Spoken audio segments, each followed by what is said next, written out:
48 heures. C'est le délai que l'Iran vient d'accorder à l'Arabie Saoudite, aux Émirats Arabes Unis, au Koweït et au Qatar pour faire un choix qui façonnera le visage du Moyen-Orient pour les 50 prochaines années. Ni une négociation, ni une consultation diplomatique. Un ultimatum, transmis simultanément par des canaux officieux à chacune des monarchies du Golfe. Le message, identique pour toutes. Simple, binaire et catastrophique, quelle que soit l'option retenue. Cessez d'autoriser les forces militaires américaines à utiliser votre territoire pour mener des frappes contre l'Iran. Fermez les bases, refusez les autorisations de survol, mettez fin au soutien logistique, ou acceptez que vos infrastructures pétrolières, l'élément même sur lequel repose votre économie, celui qui assure la subsistance de votre peuple et l'énergie de vos cités, deviennent une cible militaire permanente que l'Iran détruira systématiquement jusqu'à ce qu'il n'en reste rien. 48 heures pour choisir entre le suicide économique et l'abandon stratégique. Il n'y a pas de troisième voie, il n'y a pas de terrain d'entente, et l'échéance n'est pas négociable. L'Iran l'a clairement signifié, nous ne sollicitons pas votre coopération. Nous vous informons des conséquences de votre choix. Choisissez l'Amérique et vos champs de pétrole brûleront. Choisissez vos champs de pétrole et l'Amérique partira. Quoi qu'il en soit, le Golfe qui existait il y a 2 semaines, celui où les monarchies maintenaient un équilibre dans leurs relations avec les deux camps, où la neutralité était possible, où la richesse achetait la sécurité, ce Golfe-là a disparu et il ne reviendra pas. Le 8 mars 2026, des représentants iraniens ont transmis des messages identiques au prince héritier d'Arabie Saoudite, au président des Émirats Arabes Unis, à l'émir du Koweït et aux dirigeants du Qatar. Non pas par les voies diplomatiques officielles, mais par des canaux de renseignement que les États du Golfe maintiennent avec l'Iran, spécifiquement pour des communications qui ne peuvent être publiques. Le genre de canaux que l'on utilise lorsque le message est trop sensible pour la diplomatie formelle. Le message était direct. Votre territoire est utilisé pour lancer des attaques qui tuent des civils iraniens. Des avions américains décollent de vos bases. Des drones américains opèrent depuis vos aérodromes. Des missiles américains transitent par votre espace aérien. Des réseaux logistiques américains passent par vos ports. Chacune de ces opérations fait de vous un belligérant. Non pas une partie neutre, un belligérant. Et les belligérants perdent le prix de la guerre. Vous avez 48 heures pour mettre fin à l'utilisation militaire de votre territoire par les Américains. Passé ce délai, si les opérations américaines se poursuivent depuis votre sol, nous commencerons à détruire systématiquement vos infrastructures de production pétrolière. Pas vos bases militaires. Vos champs de pétrole, vos raffineries, vos terminaux d'exportation, vos oléoducs, vos installations de stockage. Tout ce dont vous avez besoin pour extraire, traiter et exporter la ressource dont dépend votre économie. Nous la détruirons méthodiquement, complètement et irréversiblement. Et il n'y a rien que vous puissiez faire pour nous en empêcher. Les monarchies du Golfe ont reçu ce message et ont immédiatement compris 3 choses. Premièrement, l'Iran ne bluffe pas. Les 2 dernières semaines ont prouvé que l'Iran peut frapper n'importe quelle cible dans le Golfe avec précision. Des installations pétrolières saoudiennes ont déjà été touchées. Des raffineries koweïtiennes ont été atteintes. La capacité est démontrée. Deuxièmement, les défenses américaines ne peuvent protéger les infrastructures pétrolières du Golfe. Il y a trop de cibles, trop dispersées, trop vulnérables.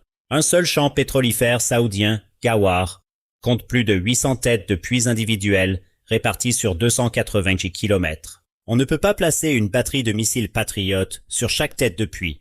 On ne peut intercepter chaque missile lorsque 50 sont lancés simultanément sur 50 cibles différentes. L'équation est insoluble. Troisièmement, le délai de 48 heures est réel. L'Iran n'entame pas une négociation, il y met un terme. Le moment de la décision est arrivé. Et tout retard est en soi un choix, que l'Iran interprétera comme un choix en faveur de l'Amérique. Décortiquons ce que chaque option implique réellement. Car il ne s'agit pas d'une énigme diplomatique où une négociation habile permettrait de trouver une voie médiane. C'est un piège binaire où les 2 issues mènent au désastre. Première option, choisir l'Amérique. Dire à l'Iran que les États du Golfe ne céderont pas aux ultimatums. Que les engagements de l'alliance américaine comptent. Que la souveraineté signifie accueillir les forces de son choix. Les bases américaines restent. Les opérations américaines continuent. L'Iran met sa menace à exécution. Les missiles iraniens commencent à frapper les champs pétrolifères saoudiens. Les installations d'Aramco, qui produisent 10 millions de barils par jour, commencent à être mises hors service. Pas toutes en même temps, mais systématiquement. Un champ par jour, une raffinerie par semaine. Une campagne soutenue, conçue pour réduire la production de pétrole saoudienne de 10 millions de barils par jour à 5 millions, puis à 2 millions, pour atteindre un niveau fonctionnellement nul en l'espace de 3 mois. Quelles en seraient les conséquences pour l'Arabie saoudite? Les revenus du pétrole représentent 87% des recettes du gouvernement saoudien. Quand la production de pétrole chute de 50%, les revenus du gouvernement chutent de 50%. L'Arabie saoudite ne peut plus payer les salaires du secteur public, ne peut plus subventionner la nourriture et le carburant pour sa population, ne peut plus financer les programmes sociaux qui empêchent 60% de sa jeunesse au chômage de se révolter. Le pays qui achetait la stabilité avec la richesse pétrolière perd cette richesse. La stabilité suit. Ce n'est pas une hypothèse, c'est de l'arithmétique, et le gouvernement saoudien le sait. Les Émirats arabes unis font face au même calcul. Les revenus du pétrole et du gaz représentent 30% du PIB. Plus important encore, ils sont le fondement de tout le reste. Le marché immobilier, dans lequel les investisseurs étrangers ont déversé des fortunes, s'effondre lorsque le pays devient une zone de guerre. Le secteur du tourisme que Dubaï a bâti disparaît lorsque les compagnies aériennes refusent de desservir une ville sous les tirs de missiles. Le secteur des services financiers se délocalise à Singapour lorsque les bombes commencent à tomber. Les Émirats ne perdent pas seulement leurs revenus pétroliers. Ils perdent tout ce que ces revenus ont rendu possible. Koweït, Qatar, même histoire, chiffres différents, même résultat. La destruction des infrastructures pétrolières signifie l'effondrement des infrastructures économiques. Un effondrement économique dans un État rentier entraîne un effondrement politique en quelques mois. Seconde option, choisir le pétrole. Annoncer à l'Amérique que les États du Golfe ne peuvent plus accueillir de forces militaires américaines. Les bases ferment, les survols sont refusés. Le personnel américain a 30 jours pour partir. L'Iran cesse de viser les infrastructures pétrolières. Le pétrole continue de couler. L'économie survit. Et l'Amérique part définitivement. Car une fois que vous expulsez les forces américaines en pleine guerre, vous ne les récupérez pas. L'alliance est terminée. Pas en pause, terminée. Qu'est-ce que cela signifie sur le plan stratégique? Cela signifie que le Golfe n'a plus de garant de sa sécurité. L'Iran devient, par défaut, l'hégémon régional. L'Arabie saoudite, les Émirats, le Koweït, le Qatar, tous deviennent des États clients de l'Iran. Non par la conquête, mais par la simple réalité qu'ils ne peuvent se défendre eux-mêmes et que le pays qui pouvait les défendre est parti. L'influence iranienne s'étend à toutes les capitales du Golfe. Les préférences iraniennes deviennent la politique du Golfe. Les monarchies qui ont passé 70 ans à faire contrepoids à la puissance iranienne viennent d'offrir à l'Iran tout ce qu'il désirait, sans que Téhéran n'ait eu à tirer un seul coup de feu contre elle. Et l'Amérique? L'Amérique perd le Moyen-Orient. Elle ne perd pas une guerre. Elle perd la région.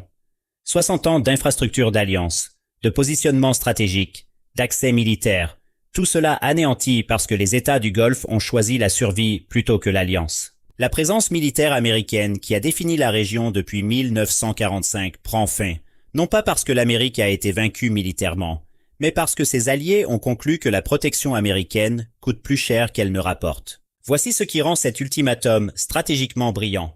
Le délai de 48 heures ne laisse pas le temps aux États du Golfe de négocier. Il ne laisse pas le temps à l'Amérique de déployer des défenses supplémentaires. Il ne laisse à personne le temps de trouver une issue diplomatique. 48 heures, c'est juste assez de temps pour prendre la décision, pas pour y échapper. L'Iran a conçu ce calendrier spécifiquement pour empêcher la seule chose dans laquelle les États du Golfe sont experts, la temporisation et l'ambiguïté stratégique. Les monarchies du Golfe ont survécu pendant des décennies en ne s'engageant jamais pleinement d'un côté ou de l'autre des rivalités régionales. Elles entretiennent des relations avec l'Amérique et l'Iran. Elles achètent des armes à l'Occident et maintiennent le dialogue avec Téhéran. Elles accueillent des bases américaines et envoient des délégations auprès des dirigeants iraniens. Cette stratégie fonctionnait parce que les deux camps la toléraient. L'Iran ne la tolère plus.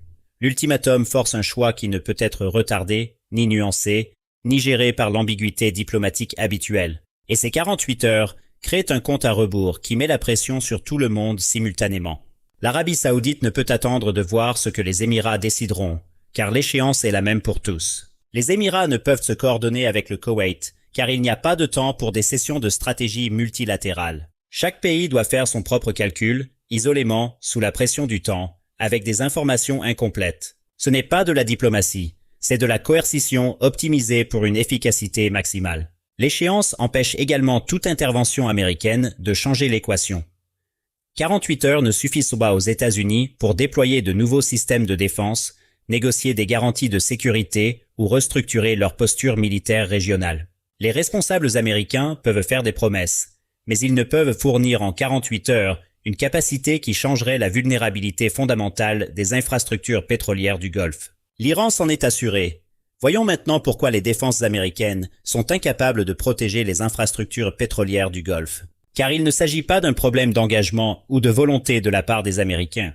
C'est une question de physique, de géométrie et de densité des cibles. L'infrastructure pétrolière de l'Arabie saoudite, le champ pétrolifère de Ghawar, le plus grand au monde, s'étend sur 280 km et compte plus de 800 têtes de puits individuels. Les installations de traitement d'Abqaiq, le site pétrolier le plus important sur Terre, traitent 7 millions de barils par jour. Le terminal d'exportation de Ras Tanura charge 6 millions de barils par jour sur des pétroliers. Les champs de Sheiba, Safania, Manifa, chacun couvrant des centaines de kilomètres carrés avec des dizaines de points de défaillance critiques. On ne peut défendre cela avec des intercepteurs de missiles. Une batterie Patriot couvre un rayon d'environ 20 km.